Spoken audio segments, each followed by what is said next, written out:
नमस्कार दोस्तों, मैं आनंद सिंह स्वागत करता हूं आपका एचएसएससी एग्जाम क्रैकर पर। कैसे हैं आप सभी? उम्मीद है आप लोग सब बढ़िया होंगे, अपने एग्जाम की तैयारी अच्छे से कर रहे होंगे और उसी एग्जाम की तैयारी को और बेहतरीन और बढ़िया बनाने के लिए इंश्योरेंस, जो कि आपका सिलेबस है ग्रुप नंबर 56 और 57 में फंडामेंटल ऑफ इंश्योरेंस में हरियाणा सीईटी मेंस के लिए क्लास नंबर 4 आज रहेगी। एक कौन सी क्लास? Class number 4। ठीक है। तो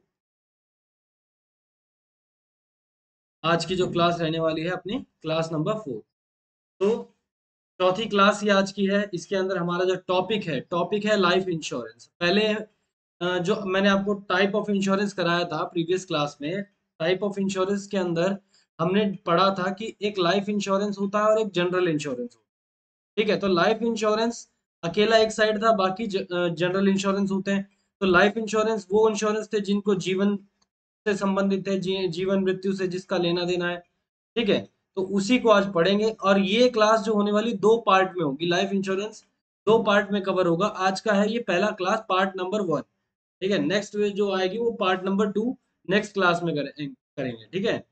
हरियाणा एग्जाम क्रैकर .com ये हमारा टेस्ट पोर्टल है। आप कितनी भी अच्छी तैयारी कर लें, जब तक आप अपने आप को जांच नहीं लेते, परख नहीं लेते, तब तक आप अपनी तैयारी को अच्छा नहीं कह सकते। ठीक है, और आपने जांचने के लिए, परखने के लिए मॉक टेस्ट चाहिए होते हैं। और मॉक टेस्ट अवेलेबल कहाँ है?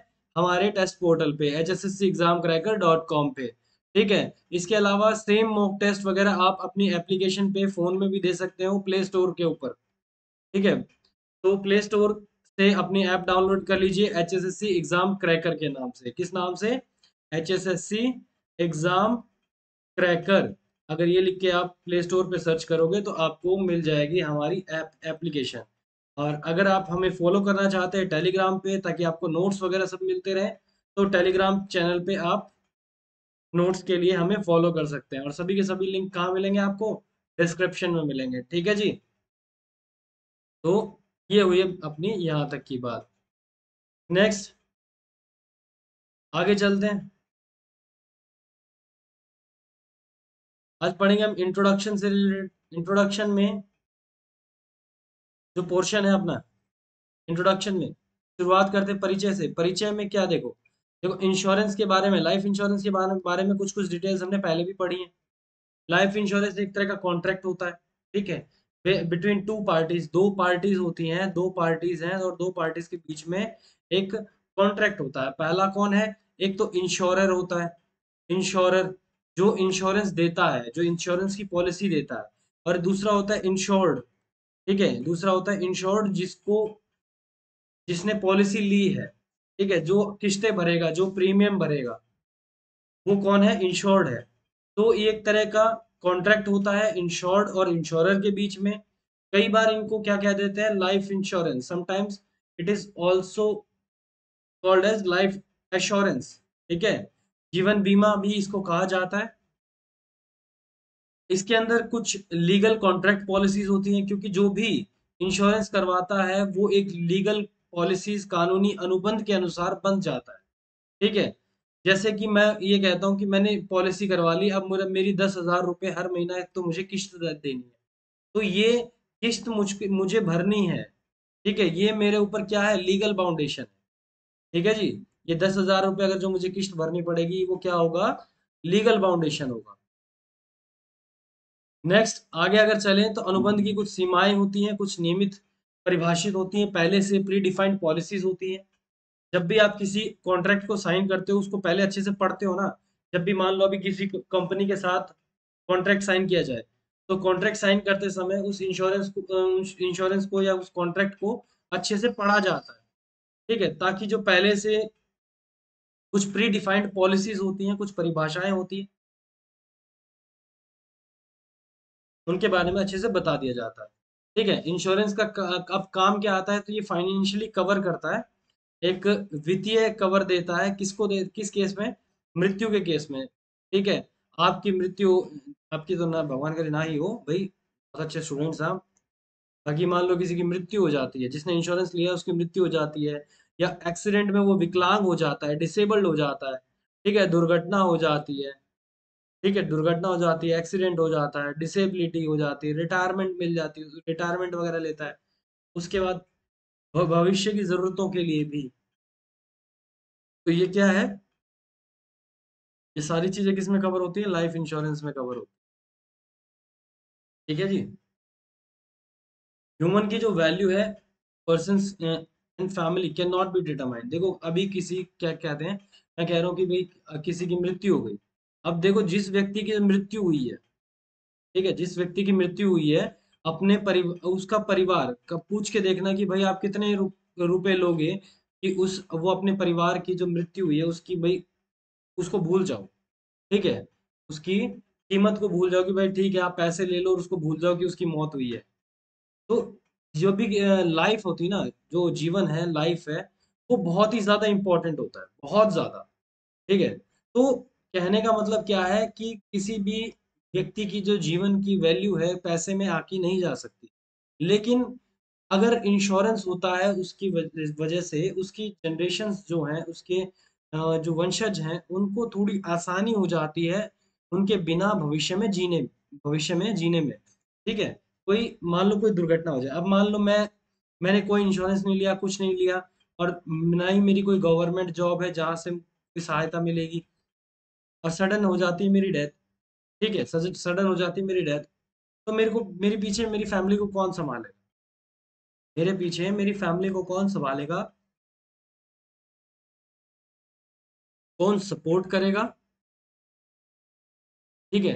तो ये सारी चीजें किस में देखी जाती हैं, जब कौन संभालेगा, कौन सपोर्ट करेगा, जब इन सवालों का जवाब मिलता है तो इन सवालों का जवाब आता है इंश्योरेंस के रूप में।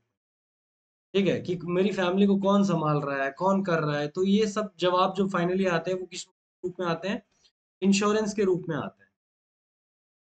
और इंश्योरेंस का मतलब है कि भाई जो बीमित व्यक्ति है जिसका बीमा हो चुका है, वो कुछ निर्धारित राशि का लाभ उसको मिलेगा, उसको नहीं मिलेगा तो उसकी फैमिली को मिलेगा। ठीक है, और कोई भी अप्रत्याशित या अप्रिय घटना हो जाती है उस केस में उसको मिलता है। लाइफ इंश्योरेंस की अगर हिस्ट्री की बात करें तो हम पहले भी पढ़ चुके हैं कि ये मतलब 100 साल से भी ज्यादा पुराना इतिहास है इसका। ठीक है। दुनिया में सबसे पहले शुरुआत हुई थी लंदन में 1706 में। कहाँ हुई थी? लंदन में हुई थी। लंदन में। और कब हुई थी? 1706 में हुई थी इंश्योरेंस की। कौन से इंश्योरेंस की? लाइफ इंश्योरेंस की। ठीक है। कौन से इंश्योरेंस की बात कर रहा हूँ मैं? लाइफ इंश्योरेंस की बात कर रहा हूँ। उसके बाद लाइफ इंश्योरेंस का जो कंसेप्ट है इंडिया में कब आया? 1818 में। ठीक है, 1818 में आया, इंग्लैंड से आया था, भारत के अंदर ही कंसेप्ट। और काफी फेमस हुआ यहाँ पे यार। ऐसा नहीं है कि मतलब नॉर्मली था, काफी फेमस हुआ, काफी देखा गया इसको। उसके बाद देखो growth of insurance in life insurance in India, Bharat में कैसे विकास हुआ। 1818 में तो भारत में आया, इंट्रोड्यूस हुआ। ठीक है। लेकिन इसका जो बिजनेस देखा जाए कि सही ग्रोथ कब हुई, तो सही ग्रोथ इसकी तब हुई जब लाइफ इंश्योरेंस एक्ट आया, जीवन बीमा अधिनियम को लागू किया गया 1938 में। जब 1938 के अंदर जीवन बीमा अधिनियम यानी लाइफ इंश्योरेंस एक्ट 1938 को लागू किया जाता है, तो उसके बाद से इस ये कह लो कि life insurance as a business, एक व्यापार के रूप में लाइफ इंश्योरेंस डेवलप होना शुरू हुआ। इसे स्टार्टिंग में जब किया गया था, इसे 3 चरणों में बांटा गया था। ठीक है। पहला चरण था पीएलआई। पीएलआई क्योंकि पी से बनता है पोस्टल, पी से पोस्टल, पोस्टल यानी डाक, और लाइफ इंश्योरेंस यानी जीवन बीमा। तो डाक जीवन बीमा, पीएलआई, पहला चरण आता है। ये कब तक क्या था कि जो डाकखाने में जो व्यक्ति लगे होते थे, ठीक है, जो डाकिए होते थे डाकघर में, जो डाकिया है या उसका जो ऊपर ऑफिसर्स हैं, वो सारे क्या करते थे, हेड डाकिया वगैरह, ये सारे, इन सब का काम होता था डाक जीवन बीमा के अंदर, इन सब का काम होता था कि भाई जितने भी जो डाकघर में जो भी व्यक्ति हैं उनका बीमा सबसे पहले किया जाए। तो पोस्टल लाइफ इंश्योरेंस वो स्टार्टेड इन 1884। कब शुरू किया गया था? ये 1884 में शुरू किया गया था, और इसका उद्देश्य था कि जो भी पोस्टल डिपार्टमेंट के अंदर यानी डाक विभाग के अंदर जो भी कर्मचारी काम कर रहे हैं उनको इंश्योरेंस प्रोवाइड करना, सबसे इनका मोटा एजेंडा यही था। कि भाई इनको उन व्यक्तियों को बीमा देना है जो डाकघर में काम करते हैं। लेटर 1988 के बाद 1988 के बाद, क्योंकि 1884 में यहाँ शुरुआत हुई, ये काफी लंबे समय तक सेम प्रोसेस से चलते रहे। तो 1988,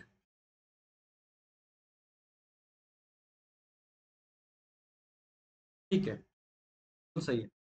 1988 में टेलीग्राफ डिपार्टमेंट, अब देखो जो टेलीग्राफ होता है, टेलीग्राफ के बारे में पढ़ा होगा आपने, ठीक है।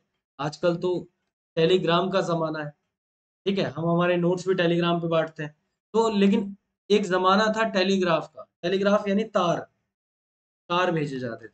होता ये भी पोस्टल सर्विस की तरह था, लेकिन कोई स्पीडली अगर मैसेज भेजना होता था, स्पीडली मैसेज भेजना होता था, यानी कोई ऐसा मैसेज जिसको पहुंचाना जरूरी है लेकिन कम से कम शब्दों में, क्योंकि जितने ज्यादा शब्द, इसमें जो पैसे लगते थे वो शब्दों के हिसाब से लगते, इसमें जो पैसे लगते थे तो शब्दों के हिसाब से लगते थे। और जो डाक विभाग थे वो लेटर भेजते थे, ठीक है, डाक विभाग वाले क्या करते थे, लेटर भेजते थे। अब देखो सिंपल सी बात है, एक पुरानी हिंदी मूवीज की क्या एग्जांपल ले लेते हैं, ठीक है। तो एक हीरो ने अपने भाई को जो कि फौज में है, लड़ रहा है, उसको लेटर भेजा, "अ, भैया सादर प्रणाम, सब यहाँ पे ठीक ठाक है, लेकिन दुख की खबर है, माता जी का देहांत हो गया है, जल्दी से जल्दी घर आओ", ठीक है। कितने शब्द हो गए, और उसके अंदर वो काफी डिटेल भी लिखेगा कि हम इतनी तारीख को माता जी को हॉस्पिटल ले गए थे, वहां से ये हुआ था उनका, डॉक्टर ने आखिरकार जवाब दे दिया है, अब उनका देहांत हो चुका है, तो आप जल्दी से जल्दी घर आ जाओ। एक तो लेटर दिया, मतलब कब तक पहुंचेगा, ठीक है। दूसरे शब्दों में, दूसरा हो गया टेलीग्राम, जो आज हम स्पीड पोस्ट यूज करते हैं, ठीक है। दूसरा हो गया टेलीग्राफ, जिसके थ्रू टेलीग्राम जाता है, तार जाता है। इसके अंदर सिर्फ कुछ शब्दों में बात लिखी जाती है। अब वो देख लेता है कि फलाने फलाने व्यक्ति ने टेलीग्राम भेजा है, तो यानी वही बात करना चाहेगा। मैसेज में क्या लिखा होगा, माँ माँ का देहांत हुआ, जल्दी घर आओ, खत्म, बस इतना सा। क्योंकि जो टेलीग्राम होता था उस समय, उसके शब्दों के, जो टेलीग्राम होता था उसमें शब्दों के पैसे लगते थे, शब्दों के हिसाब से, ठीक है। आजकल तो किसी ने देखा भी नहीं होगा, आजकल की जो नई जनरेशन है, पुराने जनरेशन वाले तो फिर भी उनको पता होगा, लेकिन नई जनरेशन में तो उनको, उन्होंने देखा ही नहीं होगा टेलीग्राम को, ठीक है। यूज करना तो बहुत दूर की बात है, हालांकि यूज मैंने भी नहीं किया है, लेकिन हाँ मैंने देखा है, ठीक है, कि टेलीग्राफ होता कैसा है। इस योजना को केंद्र और राज्य सरकार दोनों के द्वारा उन दोनों एम्प्लॉयज के ऊपर भी लागू किया गया।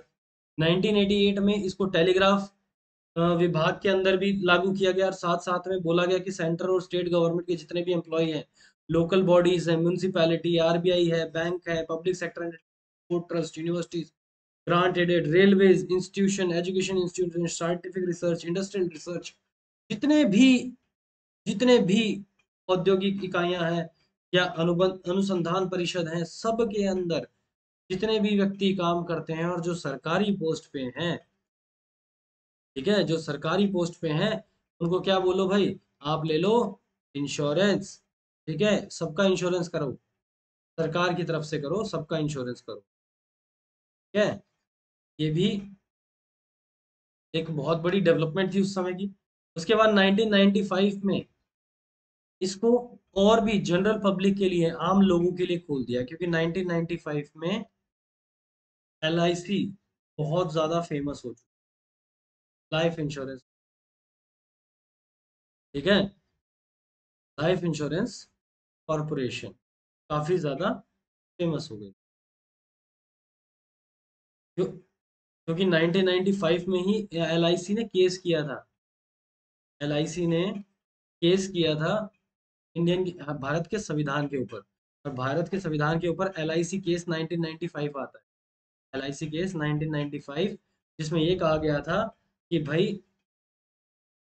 जो जजमेंट आया था वो ये आया था कि जो भारत का प्रियम्बल है, जो प्रस्तावना है, ठीक है, जो संविधान का पहला पेज है ना, इंट्रोडक्शन पेज, प्रस्तावना, प्रियम्बल, वो अभिन्न अंग है, इंटीग्रल पार्ट है इसका, हमारे संविधान का, कॉन्स्टिट्यूशन, ये बात हमसे कही गई थी। नेक्स्ट है हमारा life insurance corporation, LIC of India. तो सेकंड लेवल पे हमने नाइन इंश्योरेंस को डेवलप किया है। इंश्योरेंस LIC की शुरुआत होती है भारत में 1956 में, ठीक है, क्योंकि 1956 से पहले बहुत सारी प्राइवेट इंश्योरेंस थे, बहुत सारी प्राइवेट कंपनी थी, बीमा करता लोग थे। 1956 में क्या किया गवर्नमेंट ने, सबको नेशनलाइज यानी राष्ट्रीयकृत करने की बात की, सबका राष्ट्रीयकरण करने की बात की। और 1956 में ही LIC ने अपना पहला एकमात्र जीवन बीमाकर्ता के रूप में काम किया। यानी कोई ऐसी कंपनी थी ही नहीं, पहले क्या थे, इंश्योरर होते थे वो प्राइवेट लोग थे। जैसे मैं हूँ, मेरे पास बहुत सारा पैसा है, मैं किसी भी तरह के एक्सपेंडिचर्स को एकदम से कर सकता हूँ, तो मैंने लोगों को इंश्योरेंस बांटना शुरू। इंश्योरेंस बांटने पे मैंने क्या किया कि भाई जिसको भी इंश्योरेंस चाहिए, जिसको भी इंश्योरेंस चाहिए, वो पैसे मतलब मेरे पास किस्तें दे, और बदले में मैं उसको इंश्योरेंस दूंगा पर्सनली। लेकिन जब 1956 में LIC का हुआ राष्ट्रीयकरण, तो जितने भी प्राइवेट ऑनर्स थे सब किस में मिल गए, LIC में मिल गए। ठीक है, LIC में लगभग उस समय 245 कंपनीज का विलय हुआ था, सबसे बड़ा मर्जर हुआ था, 245 कंपनी। ठीक है, और 1956 में LIC ने एकमात्र ऐसे जीवन बीमा के रूप में काम करना शुरू कर दिया, तो इसका कारोबार बहुत कई गुना बढ़ गया, क्योंकि कंपटीशन खत्म हो गया ना। पहले तो 245 जनों में कंपटीशन, और अब 245 के 245 एक सिंगल टीम में हो गए, अब अपोजिट में कोई है ही नहीं। तीसरा आया प्राइवेट इंश्योरेंस। तो प्राइवेट इंश्योरेंस का समय, यानी प्राइवेट इंश्योरेंस कंपनी का समय कब आया, 1999 तक। 1900 LIC ने 1999 तक बिल्कुल अकेले रूप में काम किया। 1999 में क्या हुआ, अपना IRDA, insurance regulatory development authority act, act 1999, जिसके तहत इरडा, जिसको इरडा बोला जाता है, IRDA की हुई स्थापना। कब हुई, सन 2000 में। ठीक है, कहानी दोबारा समझो।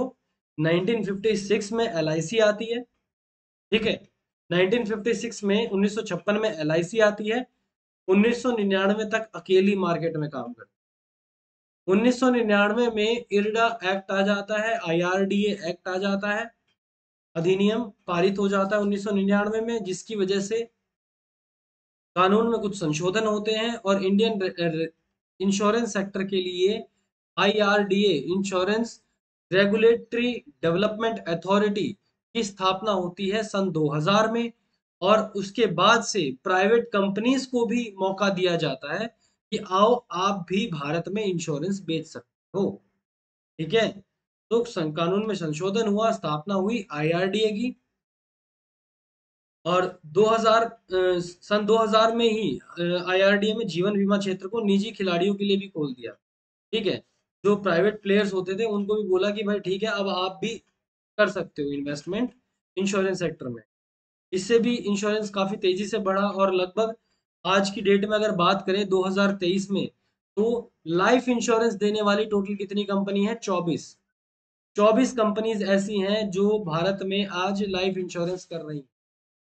ठीक है, 2023 का डाटा बता रहा हूँ, 2023 के अकॉर्डिंग दो 24 कंपनीज हैं ऐसी जो लाइफ इंश्योरेंस यानी जीवन बीमा के सेक्टर में काम करती है। नेक्स्ट आ जाता है अपना कैरेक्टरिस्टिक्स ऑफ लाइफ इंश्योरेंस। अब कैरेक्टरिस्टिक्स ऑफ लाइफ इंश्योरेंस का मतलब, कैरेक्टरिस्टिक्स ऑफ लाइफ इंश्योरेंस का मतलब है कि भाई कुछ क्या क्या विशेषताएं क्या है। ठीक है, इसकी सबसे पहली बात है कि जब भी बात होती है लाइफ इंश्योरेंस में, वो कॉन्ट्रैक्ट पास होती है, contract completed by offer and acceptance.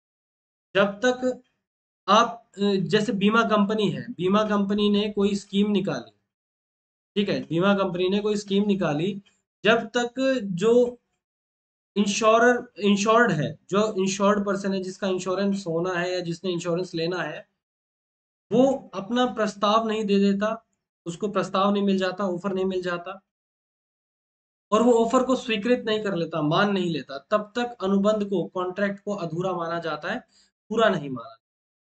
ठीक है, हर एक प्रकार से, हर एक सोच विचार करके एक एक चीज पे कंसीडर किया जाता है, एक एक चीज पे विचार किया जाता है कि कौन सी पॉलिसी सही रहेगी, कौन सी पॉलिसी गलत रहेगी। ठीक है, इसके अलावा इसकी जो कैपेसिटी है वो कानूनी क्षमता है। कल अगर आपसे इंश्योरेंस कंपनी आपको पैसा देने से मना कर दे तो आप कानून का सहारा ले सकते हो, क्योंकि जो कॉन्ट्रैक्ट होता है वो कानूनी क्षमता के अनुसार बनाया जाता है, लीगल कैपेसिटी। नेक्स्ट, हर एक कॉन्ट्रैक्ट में एक मैच्योरिटी वैल्यू होती है। ठीक है, कि मान लो मैं आज से 20 साल तक अपना इंश्योरेंस पे करूंगा और 20 साल के बाद अगर मैं इंश्योरेंस पे कर रहा हूँ और 20 साल पूरे हो गए, एक मैच्योरिटी डेट होगी, मान लो 1 जनवरी 2046 को मैं ये कहता हूँ कि भाई आज से 46 से 23 43 ले लो, पूरे 20 साल हो जाएंगे, 43 ले लो। ठीक है, 1 जनवरी 2043 को मेरी आखिरी किस्त जाएगी, उसके बाद मुझे कितना पैसा मिलेगा अगर मेरी डेथ ना हुई तो? अगर डेथ हो जाती है तो कितना पैसा मिलेगा?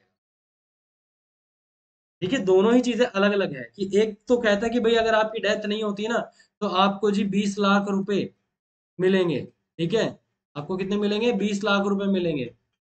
और वहीं पे अगर आपकी डेथ पहले हो जाती है तो आपको 50 लाख रुपए मिलेंगे। या कह दो 30 मिलेंगे, 50 मिलेंगे, 30-50 का लगा। ठीक है, कई बोलेगे सर ये जिंदा रहने पे तो घाटा ज्यादा हो गया। ठीक है, मरने में ही फायदा था। तो भाई मरने में फायदा है, लेकिन इंश्योरेंस वालों के हिसाब से मत सोचो।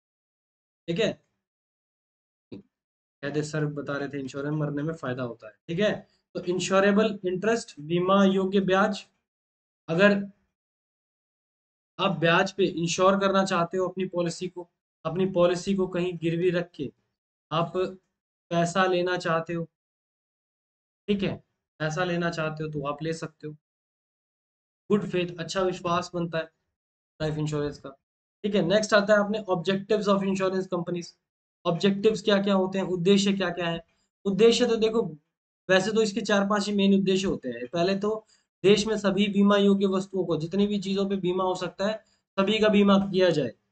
जितनी भी बीमा योग्य वस्तुएं हैं, यानी ऐसी चीजें जिनका बीमा किया जा सकता है उन सब का बीमा कर दो।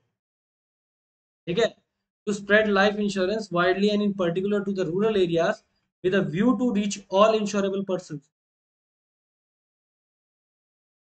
ठीक है, नेक्स्ट आता है हमारा emphasis should be given on socially economically backward classes।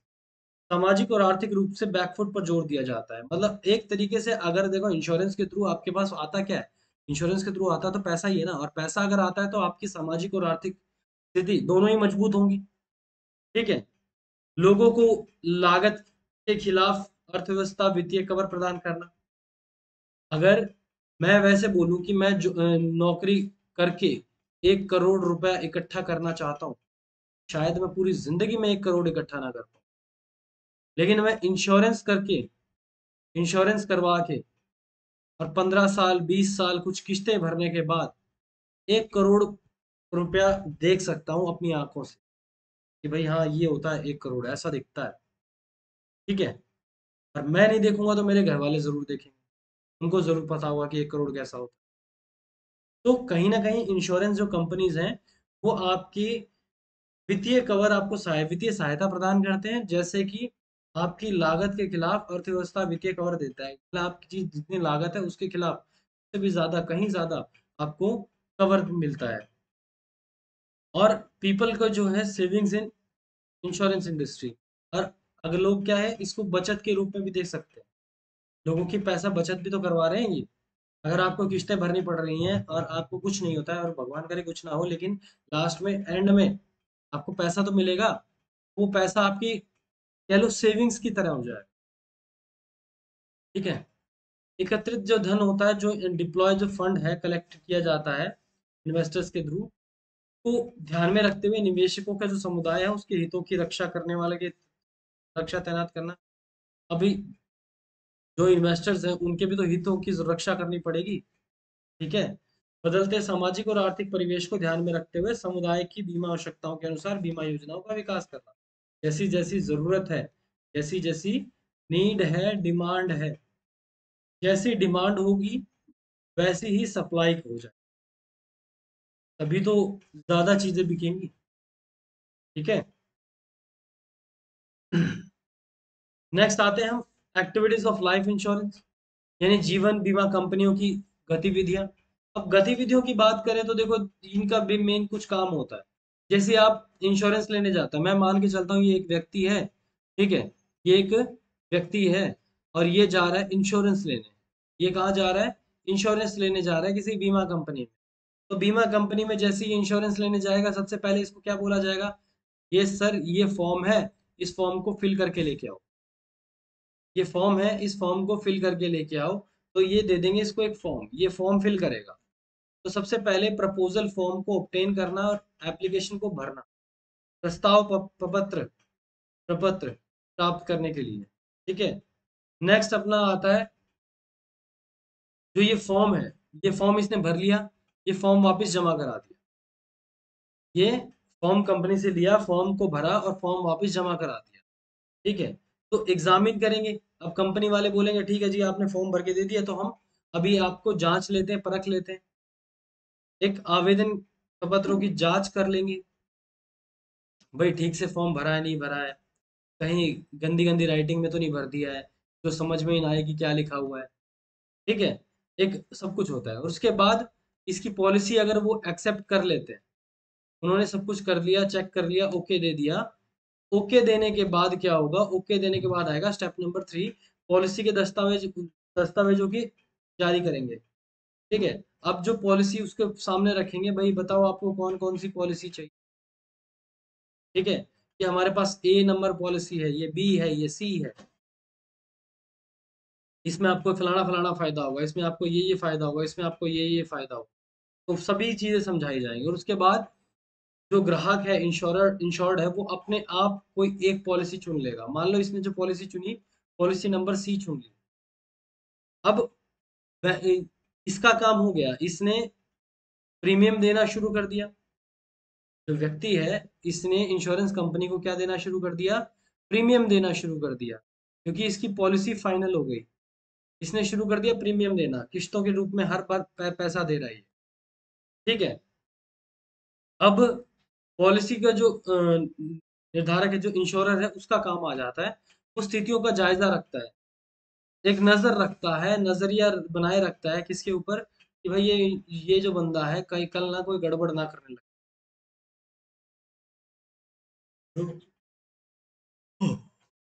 जो किस्तें भरने में ये कोई गड़बड़ ना करने लग जाए, ठीक है। नेक्स्ट आता है जो पॉलिसी धारक है उनकी आवश्यकताओं को पूरा करना, जो भी जरूरतें हैं उनको पूरा करना, जो पॉलिसी धारक है उनकी जरूरतों को पूरा करना। उसके बाद नेक्स्ट आता है अपने पास प्रिंसिपल ऑफ लाइफ इंश्योरेंस, जीवन बीमा के सिद्धांत। तो जीवन बीमा के सिद्धांत हम पहले भी पढ़ चुके हैं, ठीक है। बीमा योग्य योग्य हित का सिद्धांत होता है, एक अत्यधिक सद्भावना का सिद्धांत होता है। दोनों ही सिद्धांत हम प्रीवियस क्लास में पढ़ चुके हैं जब हमने लाइफ इंश्योरेंस, जनरल इंश्योरेंस को पढ़ा था। उसके अंदर मैंने प्रिंसिपल ऑफ लाइफ इंश्योरेंस आपको बताया था। अगर किसी को याद नहीं है तो भाई वो प्रीवियस क्लासेस को देख ले, ठीक है। प्रीवियस क्लासेस को देखे, वहीं से आपको ये डिटेल मिल जाएगी। नेक्स्ट अगर हम आगे बढ़ते हैं तो हमें कुछ पार्टीज के बारे में जानना है। कुछ पार्टीज, उनके हक क्या है, उनके कर्तव्य क्या है। पार्टीज यानी कुछ अनुबंध के पक्ष होते हैं, कुछ पक्ष होते हैं, ठीक है। जैसे कोई पॉलिसी लेने वाला है, पॉलिसी देने वाला है, ठीक है। कौन है, क्या है, ये कौन कौन वो लोग हो सकते हैं, उसके बारे में ये क्वेश्चन, ठीक है, या उसके बारे में ये अब हम पढ़ेंगे। चलिए देखते हैं इनको। सबसे पहला जो पक्ष है वो है पॉलिसी होल्डर, यानी पॉलिसी धारक, जिसके नाम पे पॉलिसी है, जो ऑनर कहलाता है। क्या कहलाता है? ऑनर कहलाता है, मालिक कहलाता है पॉलिसी का। जो पॉलिसी धारक होता है उसे पॉलिसी धारक के रूप में जाना जाता है।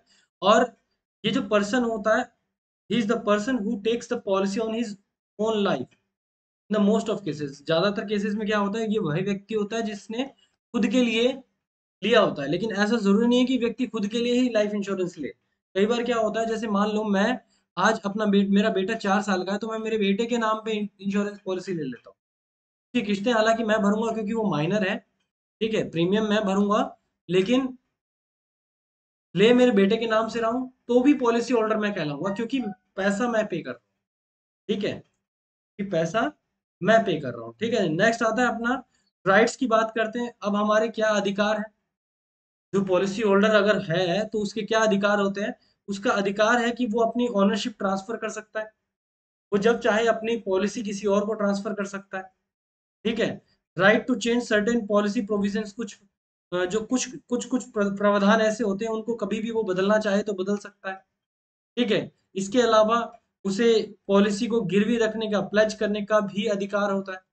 आप अपनी पॉलिसी को कहीं गिरवी रखते हो, मान लो आपकी 20 लाख की पॉलिसी है, आपकी 20 लाख की पॉलिसी है और आपको 5 लाख रुपए उधारे चाहिए या 10 लाख, 15 लाख रुपए चाहिए, तो आपने 20 लाख की पॉलिसी 15 लाख में कहीं गिरवी रख दी, रख सकते हो।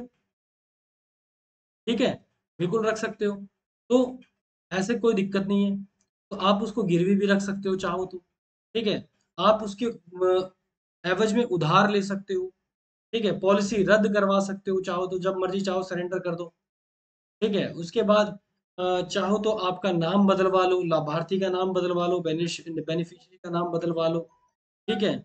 और यह भी तय कर सकते हो कि भाई कौन कैसे, किस केस में सर्वाइवल होगा, किस केस में डेथ होगी। The right to decide manner in which death और सर्वाइवल प्रोसीड विल, मतलब पहले से ही तय कर सकते हो कि मृत्यु में क्या मिलेगा और उत्तरजीविता में आय किस प्रकार प्राप्त होगी, कैसे आपको आय लेनी है, वो सब आप डिसाइड कर सकते हो। लेकिन जहां जहां आपके राइट्स होते हैं, देखो हम संविधान की अगर बात करें तो हमारे पास फंडामेंटल राइट्स है, मौलिक अधिकार है, लेकिन मौलिक कर्तव्य भी तो है। अगर हमारे पास मौलिक अधिकार हैं तो मौलिक कर्तव्य भी तो हैं। ठीक है। तो जहां जहां राइट्स होंगे वहां वहां ड्यूटीज भी होंगी, वहां वहां ड्यूटीज भी होंगी, आपके कर्तव्य भी होंगे।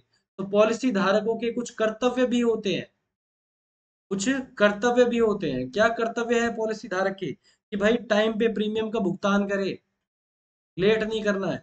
ठीक है। पॉलिसी को जो पॉलिसी से संबंधित किसी बदलाव के बारे में बीमाकर्ता को, इंश्योरर को पहले से बताओ। अगर आप पॉलिसी में कुछ बदलाव चाहते हो तो इंश्योरर को इन्फॉर्म करो। और जो बीमित व्यक्ति है जिसका बीमा हुआ है, उसकी मृत्यु की स्थिति में दावा प्रस्तुत करो कि भाई जिसका इंश्योरेंस था उसकी डेथ हो गई है, तो आप इंश्योरेंस क्लेम कर सकते हो। ठीक है। Next is life assured. The life assured बीमित व्यक्ति, जो लाइफ एश्योर्ड बीमित व्यक्ति, life assured is that person whose life is insured by insurance company. Life assured बीमित व्यक्ति कौन होता है, जिसकी जिसका बीमा कंपनी के द्वारा किया जाता है। ठीक है। अब मान लो मैं अपने बेटे का बीमा करवाता हूँ, ये यहाँ से ना आप थोड़ा कंफ्यूज हो जाओगे। दो केसेस हो सकते हैं।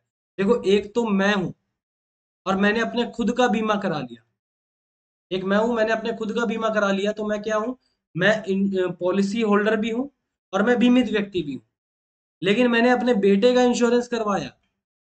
ठीक है। मैंने अपने बेटे का इंश्योरेंस करवा लिया, तो इसका मतलब क्या है कि मैं तो पॉलिसी होल्डर हूँ क्योंकि पैसे मैं दे रहा हूँ, लेकिन जो बीमित व्यक्ति है वो कौन है, मेरा बेटा है।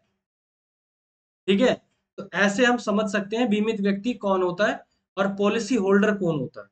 ये दोनों अलग सेम भी हो सकते हैं और अलग अलग भी हो सकते हैं। और मृत्यु की स्थिति में लाभार्थी को, जो बेनिफिशियरी होगा, उसको भुगतान किया जाएगा इसका। नेक्स्ट आते हैं कर्तव्य। कर्तव्य की बात करें तो इनके कर्तव्य क्या है भाई, कर्तव्य क्या है, तो जो प्रपोजल फॉर्म होता है उसको करेक्टली ठीक ठीक भरें।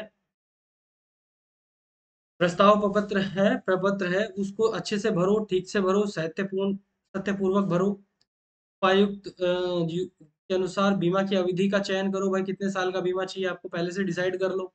ठीक है। ये आपकी ड्यूटीज हैं। और उपायुक्त के अनुसार प्रीमियम की राशि चयन कर लो, कि पहले ही बता दो भाई कितनी राशि आप दे सकते हो। ठीक है। पहले ही बताओ कि प्रीमियम का भुगतान कैसे करोगे, फ्रीक्वेंसी में, हर 3 महीने में भुगतान करोगे, हर 6 महीने में करोगे, या साल में एक बार करोगे, या हर महीने महीने प्रीमियम दोगे, कैसे फ्रीक्वेंसी क्या रहने वाली है वो पहले से बताओ। ठीक है। नॉमिनी का नाम प्रदान कर दो, बीमा के दस्तावेज बता दो, पॉलिसी का ब्रांड ध्यानपूर्वक बताओ कि भाई ये पॉलिसी ब्रांड की है, यहाँ की हमें पॉलिसी चाहिए। ठीक है।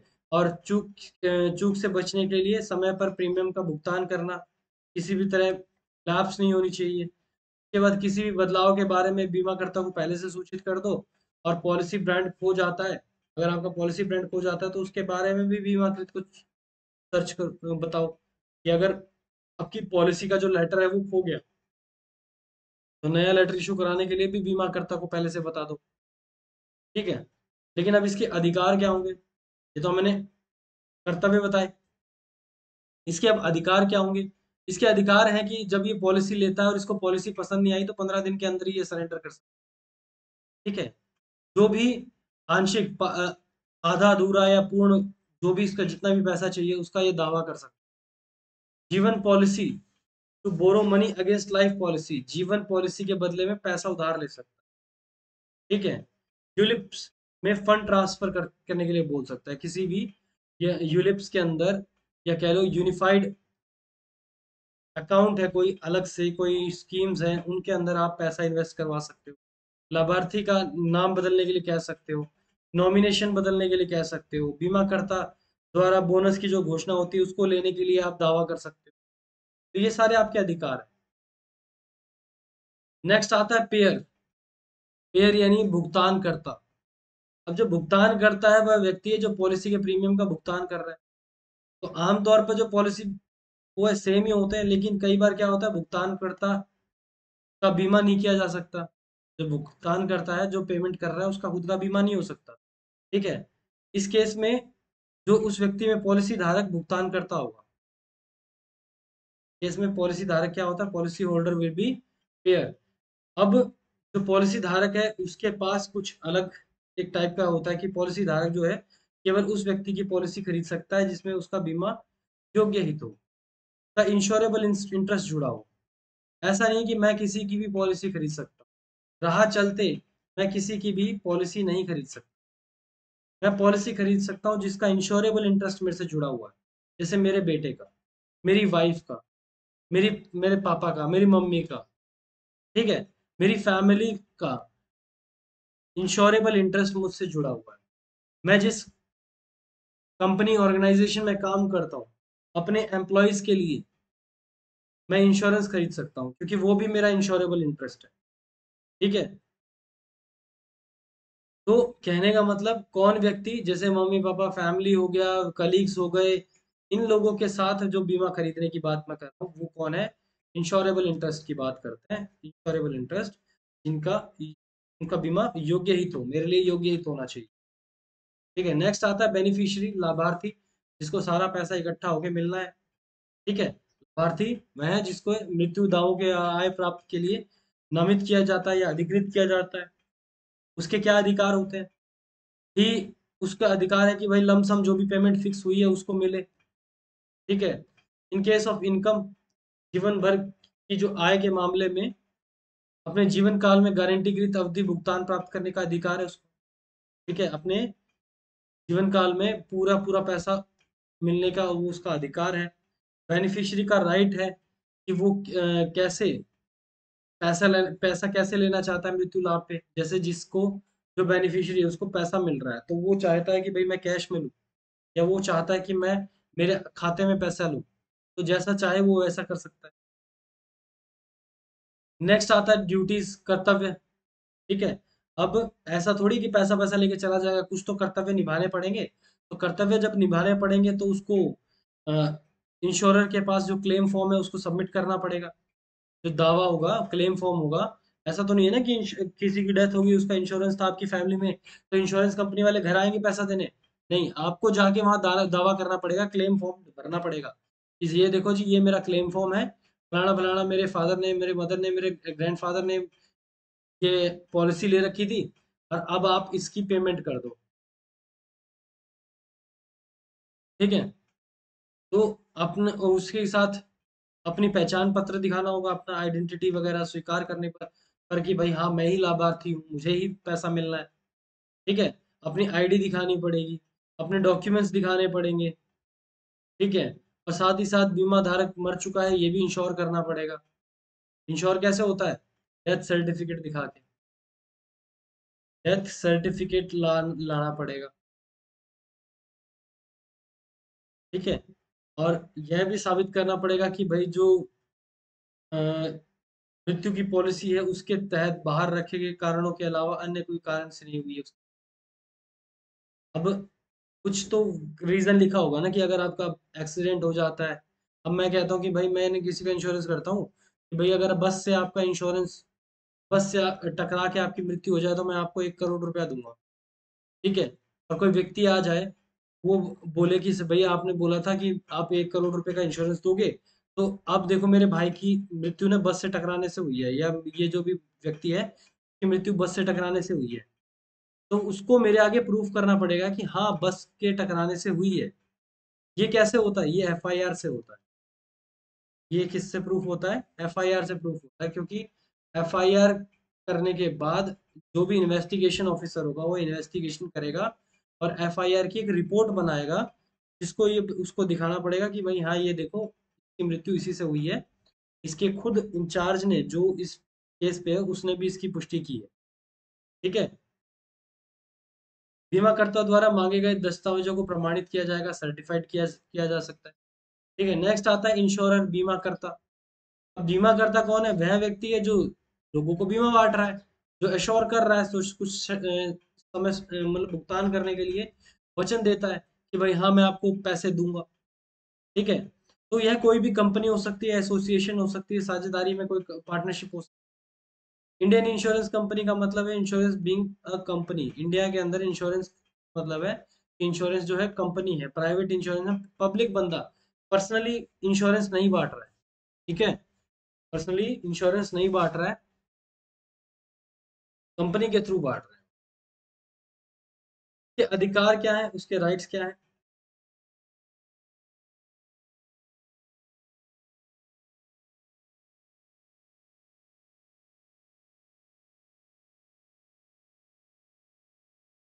हाँ जी। तो आगे चलते हैं। तो राइट्स के बारे में पढ़ रहे थे हम इंश्योरेंस के। तो इंश्योरेंस के राइट्स जो है प्रस्तावक से आयु, निकास, व्यवसाय, स्वास्थ्य, परिवार संबंधी जो जानकारी वगैरह सब प्राप्त करें। ठीक है। अब जो भी एप्लीकेशन लेके आता है इंश्योरर के पास, बीमाकर्ता के पास, उसकी सारी इंफॉर्मेशन, हेल्थ वगैरह, फैमिली वगैरह सब, ऑक्यूपेशन सब कुछ चेक कर ले। ठीक है। ये उसका अधिकार है कि भाई वो चेक कर सकता है। ठीक है। उसके बाद प्रस्ताव स्वीकार करना है नहीं करना है, इंश्योरेंस देना है नहीं देना है, ये भी उसका अधिकार है। ठीक है। प्रीमियम की राशि क्या होनी चाहिए, वन टाइम पे एक अगर एक बार में राशि ले रहा है, कितनी राशि होनी चाहिए, वो भी उसका अधिकार है डिसाइड करना। कि मान लो कि मैं कहता हूँ कि हर महीने 1000 1000 रुपए देने हैं। ठीक है। और अगर 1 साल का, 12 महीने का एक साथ लोगे तो 10 हजार देना है। तो हर महीने महीने दोगे तो 12 हजार पड़ेगा, और वैसे पड़ जाएंगे 10 हजार। तो ये भी तो एक बेनिफिट ही होता है कि तो प्रीमियम का हिसाब अपने आप हिसाब से डिसाइड कर सकता है वो, कि भाई अगर वन टाइम पेमेंट चाहिए तो कितने कितने में इंश्योरेंस मिल जाएगा। ठीक है। उसके बाद बीमाकर्ता को किसी भी कारण से प्रस्ताव को अस्वीकार करने का अधिकार है, मतलब कोई भी कारण हो, जैसे उम्र है, स्वास्थ्य है, पारिवारिक इतिहास है, या कोई भी X Y Z unsound mind है, मतलब मान लो कि बंदा है दिमागी खराब है, पागल है, और वो फिर भी बोल रहा है इंश्योरेंस को इंश्योरेंस दे, तो वो किसी भी कारण से मना कर सकता है इंश्योरेंस देने से। ठीक है। उसके ऊपर बाध्य नहीं है कि भाई हाँ आपको इंश्योरेंस देना ही पड़ेगा, लेकिन हाँ इंश्योरेंस देने के बाद तो सारे रूल्स रेगुलेशंस मानने पड़ेंगे। ठीक है। बीमाकर्ता को पॉलिसी अवधि के बीच में बीमा धारक का निवास स्थान, स्वास्थ्य परिवर्तन जैसे जानने का अधिकार है। अब मान लो पॉलिसी भी दे दी, और बीच में अब जाके मैं देखता हूँ यार कि मान लो मैं इंश्योरेंस का कंपनी का मालिक हूँ, या मैं अपने कोई एजेंट को भेजता हूँ, जा यार फलाने व्यक्ति के पास जा और देख क्या उसकी तबीयत कैसी है। ठीक है। क्योंकि उसने हमसे पॉलिसी ली थी, और वो अपना प्रीमियम 4 दिन 4 साल 5 साल हो गए उसको लगातार भर रहा है, तो जाओ बीच में एक बार विजिट करके आओ, देखो उनका क्या हाल चाल है, कैसा है, कैसी कंडीशन है उनकी। ठीक है। तो बीमाकर्ता के जो, कह लो कि व्यक्तिगत हैं, बीमाकर्ता के जो राइट्स हैं।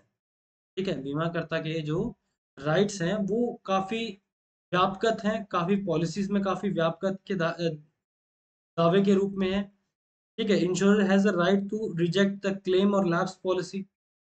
अब मान लो पॉलिसी लैप्स होगी, किसी ने टाइम पे अपनी किस्तें नहीं भरी, प्रीमियम नहीं भरा, तो बीमाकर्ता के पास अधिकार होता है कि भाई वो चाहे ना तो उस पॉलिसी पे एक भी रुपया वापस ना करे। भाई आपने किस्तें टाइम पे नहीं भरी, आपकी गलती है। ठीक है।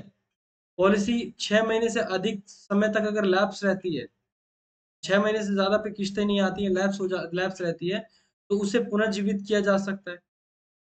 पुनर्जीवित किया जा सकता है, उसके लिए हलफनामा देने का या लेने का जो प्रोसीजर है वो इंश्योरर के पास होता है कि कैसे पॉलिसी को जीवित किया जाएगा।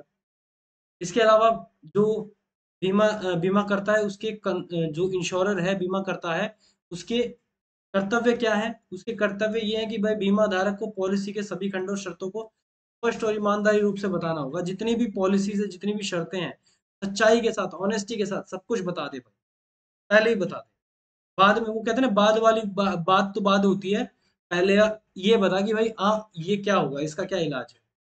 तो सच्चाई ईमानदारी से सब कुछ बता दे पहले ही। जितने भी फायदे और नुकसान है पॉलिसी के सभी पहले से बता दे, पक्ष और विपक्ष दोनों स्पष्ट कर दे, फायदे नुकसान दोनों स्पष्ट कर दे, ठीक है। उसके बाद पॉलिसी के नामांकन को दर्ज करा दे, नॉमिनेशन का रजिस्टर करे, ठीक है। भाई अगर आपको कल ना कुछ हो जाता है तो नॉमिनेशन किसको देना है, किसको पैसा मिलेगा, वो नॉमिनी वगैरह पहले बता दे।